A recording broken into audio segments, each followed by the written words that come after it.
the network for the AV industry.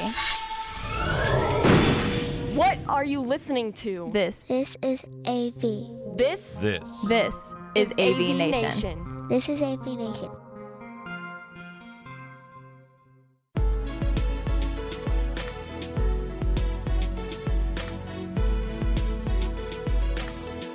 It's Tim Albright with AVNation with an AVNation special, taking a look at the new Kramer with my buddy Mr. Clint Hoffman from Kramer Electronics. Welcome, sir.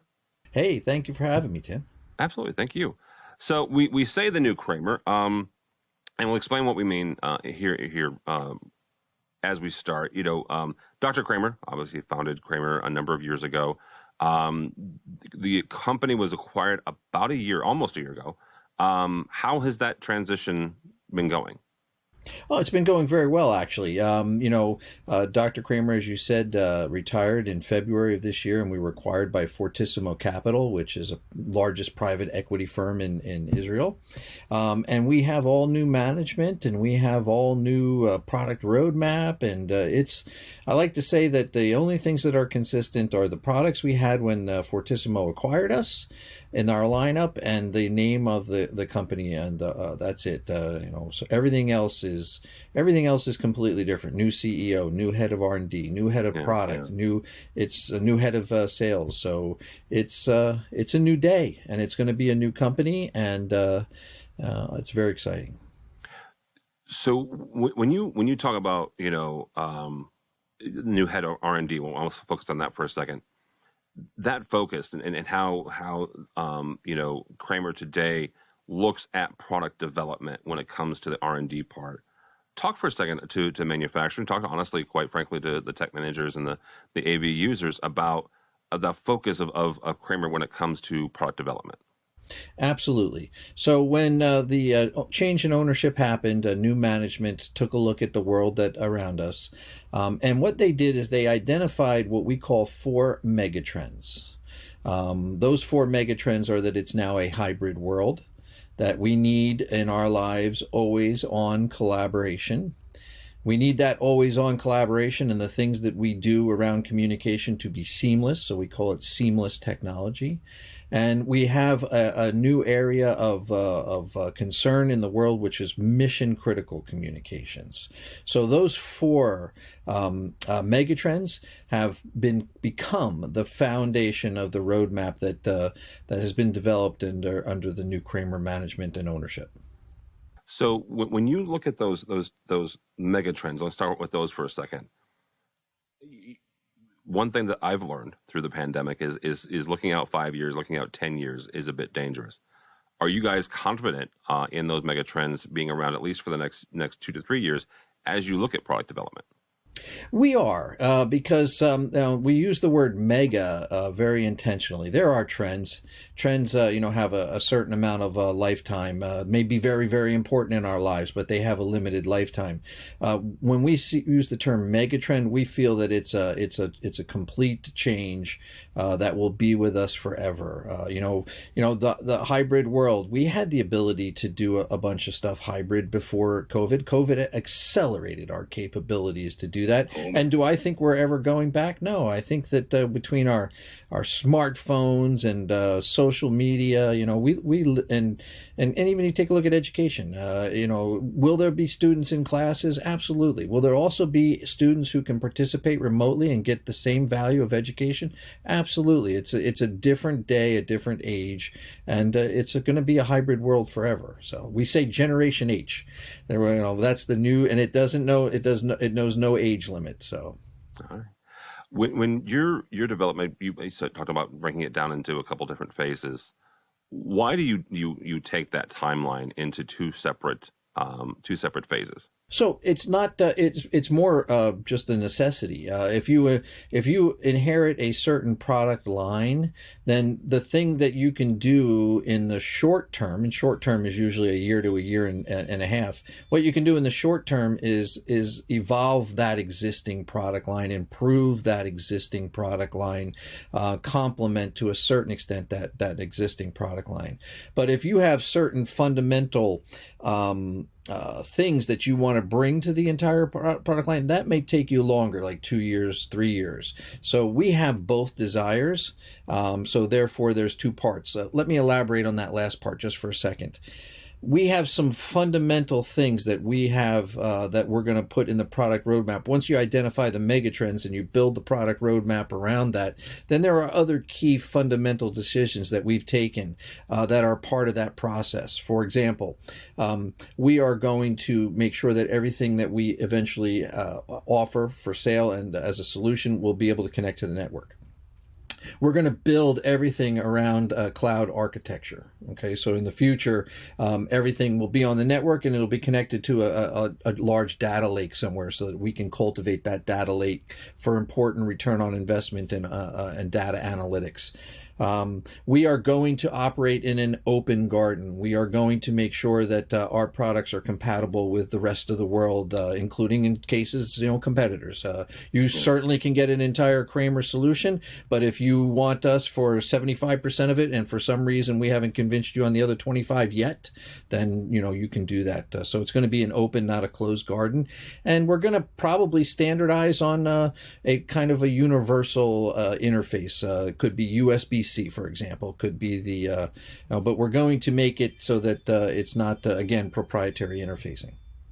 How important is that open garden architecture to you guys as you look to grow and expand and start cultivating some of those partnerships with sometimes competitors, but certainly with other manufacturers?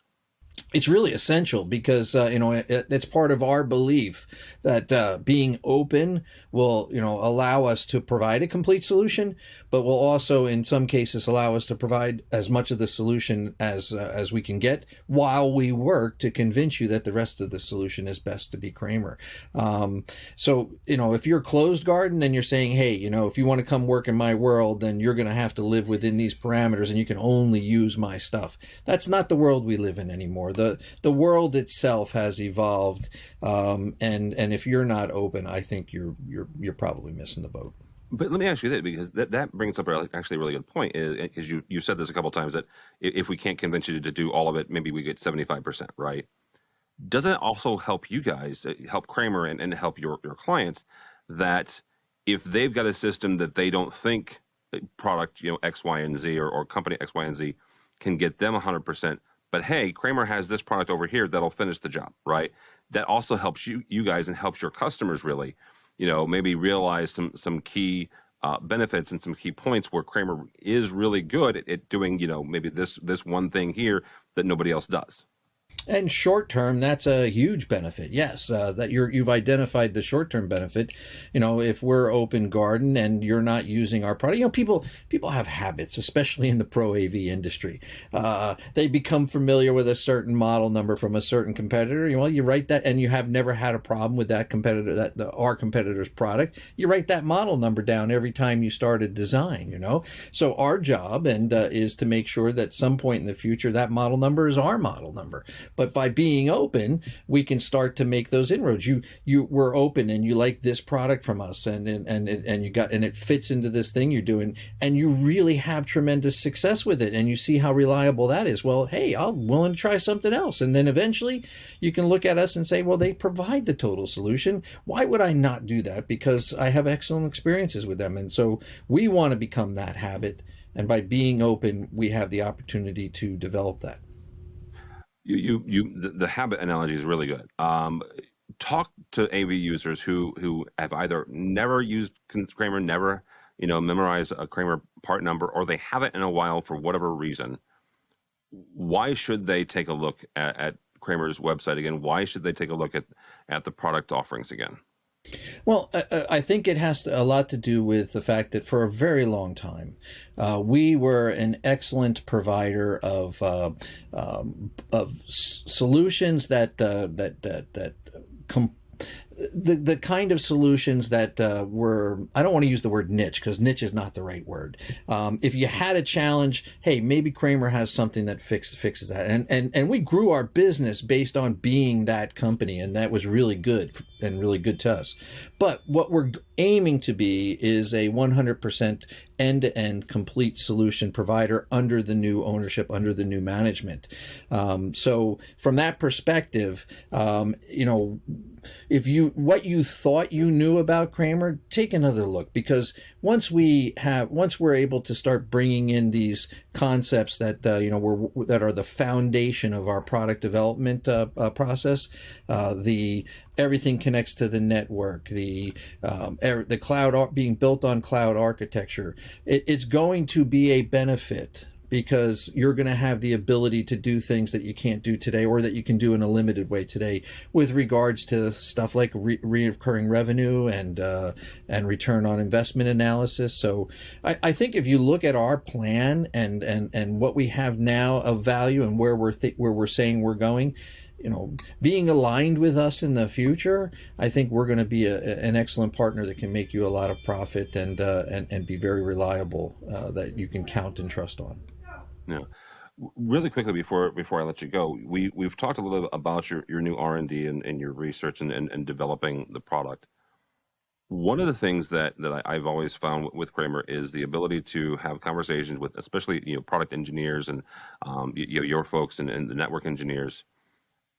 How does a dealer, how does an AV user connect with Kramer today, right, in the new Kramer, to say, hey, I have a problem, I have a possibility here for you guys, and help me solve this with Kramer. What does that process look like to you?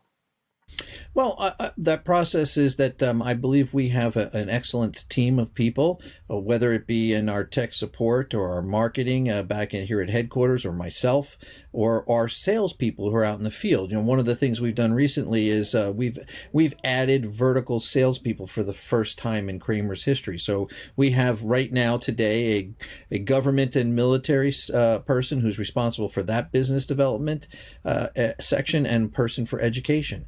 That people will be seeing and hearing from those folks, as well as from our regular regional staff, and we are available, and we would love to sit down with you and talk about what your challenges are, or what your desires are, or what things would make sense for you, and then take that back to our team and deliver on those. So it starts with the people, and we have a wonderful team here in the U.S. Please reach out to us. Absolutely. Clint, as I will let you go here, but you've been around Kramer for a number of years, right? And matter of fact, I think ever since I met you, you've been with Kramer. But I want to get your perspective on this new leadership inside the company. What are you looking forward to in the next year, the next 2 years, when it comes to Kramer? I'm looking for delivering on this incredible product roadmap they've come up with, and being at the forefront of the industry as it evolves. We've been saying AV IT convergence for over 20 years, and at first we thought it meant something to do with the product. And in the beginning, for the first X number of years, it was more about the customer and who that customer was and how that conversation should go, because it changed. But in the long term, it will be about having every single one of your products connected to the network, and have what's happening with those products feeding a data lake that you can pull out information. And the fact that our new management sees that immediately, has built a product roadmap around that, whatever the history of our Pro AV market is, when we get to our future, which is not that far off, a year or 2, 3, Kramer is going to be a different company. So as much as I've had the privilege and the honor of being here for 20 years and having tremendous success, it's going to be a new world of success that I'm looking forward to, a new challenge, a new day within our industry that I've been in a long time. Yeah. And I made a faux pas before. That excellent team of people is not just the U.S. I'm responsible for North America, so we have an amazing team in Canada. And frankly speaking, one of Kramer's biggest assets is its operational structure around the globe. So whether you're in Italy or the UK or India, there's somebody there to talk to. Yeah, absolutely there is. Absolutely there is. All right, Clint, if somebody wants to connect with you or find out about this new Kramer, how do they do that? So our website is www.kramerav.com, but maybe even more importantly, my email address is choffman@kramerav.com. That's the letter C, last name Hoffman, Hoffman, at Kramer with a K, AV.com, kramerav.com. All right, very good. Clint Hoffman, thank you so much. You can go by our website if you want, AVNation.tv, AVNation.tv, and find more programs like this and all that and more at AVNation.tv, AVNation.tv.